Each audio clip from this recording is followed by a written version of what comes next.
Bossou et Sylvie Akpene-Léonce a franchi avec succès une étape décisive dans l'enceinte de la faculté des sciences de la santé de l'université de Kara ce mardi 25 juin 2025. La candidate membre de la 3e promotion 2017-2025 des doctorants en médecine a brillamment soutenu sa thèse de doctorat portant sur la spondylodicite infectieuse, aspect clinique et radiologique au centre hospitalier universitaire de Kara. Il s'agit d'une pathologie assez grave qui peut entraîner des complications, pouvant entraîner même le décès.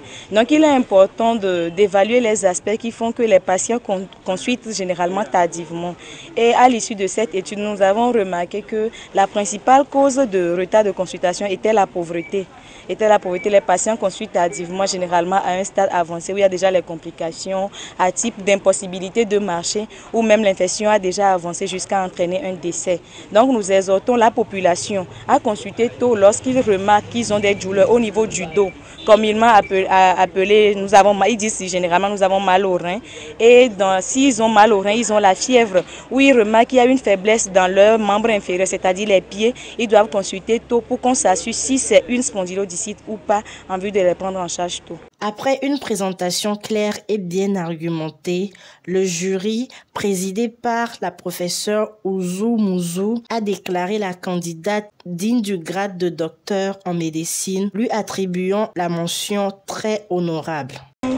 Disons, dans l'ensemble, satisfaite du travail qui a été présenté. C'est un travail original qui a permis de voir des aspects diagnostiques et de prise en charge des spondylodicites infectieuses au CHU Kara. Les spondylodicites infectieuses sont des infections de la colonne vertébrale et les causes sont dominées par la tuberculose.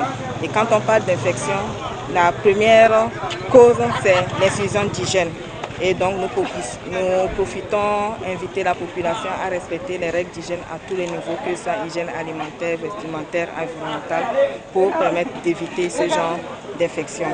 Et cette soutenance est la première d'une série de 15 soutenances prévues dans le cadre de la première vague, comptant pour la 3e promotion de médecins formés à la FSS UK. Donc, cette 3e promotion est composée de 31 étudiants.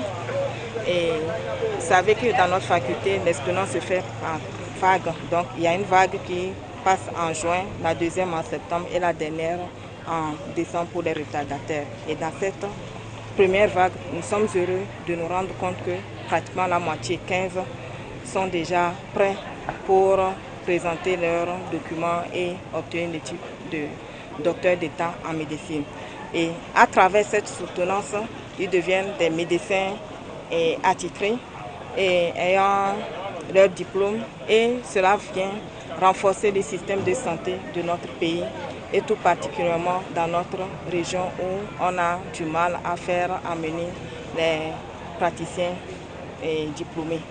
Ce programme par vague en juin, septembre et décembre permet une meilleure organisation et une montée progressive en compétences des futurs médecins. Une dynamique essentielle pour le système de santé togolais, en particulier dans les zones reculées où les médecins diplômés sont encore rares.